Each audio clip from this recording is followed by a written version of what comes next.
Anda masih bersama kami di Jendela Istana. Pemerintah Indonesia merespons temuan awal Perserikatan Bangsa-Bangsa terkait gugurnya 3 personel TNI dalam misi perdamaian di Lebanon dengan mendesak investigasi secara menyeluruh. Indonesia juga meminta akuntabilitas serta penegakan hukum atas serangan terhadap pasukan penjaga perdamaian.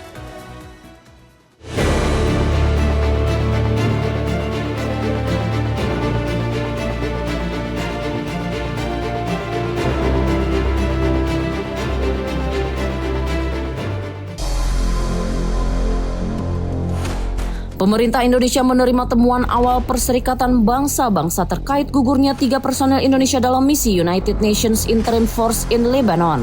Temuan ini disampaikan oleh United Nations Department of Peace Operations dan memuat penjelasan awal mengenai 2 insiden yang terjadi pada akhir Maret di wilayah Lebanon Selatan. Sebagai respons, pemerintah meminta agar investigasi dilanjutkan secara menyeluruh. Langkah ini dipandang penting untuk memastikan kejelasan penyebab insiden, sekaligus menentukan pihak yang bertanggung jawab atas gugurnya personel penjaga perdamaian asal Indonesia. Temuan awal PBB mengungkap 3 personel Indonesia yang gugur dalam 2 kejadian berbeda. Mereka adalah Prakava Rizal Ramadan, Sertu Muhammad Nur Ikhwan, dan Kapten Infanteri Zulfi Aditya Iskandar. Ketiganya bertugas dalam misi pemeliharaan perdamaian di bawah UNIFIL. Dalam analisis awal serangan pada 29 Maret yang menyebabkan gugurnya Prakava Rizal diduga berasal dari proyektil amunisi utama tank Merkava milik Angkatan Pertahanan Israel. Kesimpulan sementara ini diperoleh dari analisis dan bukti awal yang dikumpulkan di lokasi kejadian. Sementara itu, insiden pada 30 Maret yang menewaskan Sertu Ikhwan dan Kapten Zulfi diduga dipicu alat peledak improvisasi atau IED. Berdasarkan analisis awal lokasi ledakan, bukti yang ditemukan serta kendaraan yang terdampak, perangkat ini kemungkinan dipasang oleh Hizbullah. Menanggapi temuan awal ini, pemerintah Indonesia mendorong semua pihak terkait untuk menyelidiki lebih lanjut serta mengadili pelaku. Upaya ini diarahkan untuk memastikan akuntabilitas atas serangan terhadap personel pemelihara perdamaian yang sedang menjalankan mandat internasional.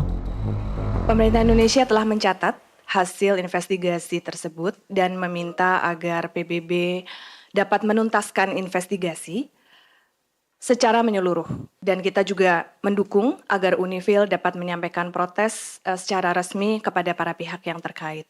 Semua tindakan yang membahayakan para personel pemelihara perdamaian ini merupakan pelanggaran yang serius terhadap hukum internasional dan tidak boleh dibiarkan terus-menerus. Selain itu, Indonesia juga mendukung langkah UNIFIL untuk menyampaikan protes resmi kepada pihak-pihak yang terkait dengan insiden ini. Langkah diplomatik dinilai penting untuk menjaga keselamatan pasukan penjaga perdamaian di wilayah konflik. Pemerintah menyatakan apabila temuan awal ini terkonfirmasi, Indonesia akan mengutuk keras tindakan yang menyebabkan gugurnya dan melukai personel TNI di Lebanon. Sikap ini sejalan dengan upaya melindungi pasukan perdamaian yang bertugas di bawah mandat PBB. Indonesia juga berpandangan serangan di Lebanon Selatan telah melemahkan pelaksanaan mandat UNIFIL sebagaimana diatur dalam resolusi Dewan Keamanan 1701 terkait gencatan senjata antara Israel dan Hizbullah. Kondisi ini dinilai berpotensi mengganggu stabilitas kawasan. Lebih jauh, pemerintah menilai setiap tindakan yang membahayakan personel pemelihara perdamaian merupakan pelanggaran serius terhadap hukum internasional. Karena itu, Indonesia mendorong agar proses investigasi tuntas dan perlindungan terhadap pasukan penjaga perdamaian diperkuat. Pemirsa, 30 menit sudah kami menemani Anda. Terima kasih telah menyimak Jendela Istana dan jangan lupa untuk menyaksikan kembali esok hari di jam yang sama. Hanya di Garuda TV. Tentunya saya Reva Waluko pamit undur diri. Terima kasih dan sampai jumpa.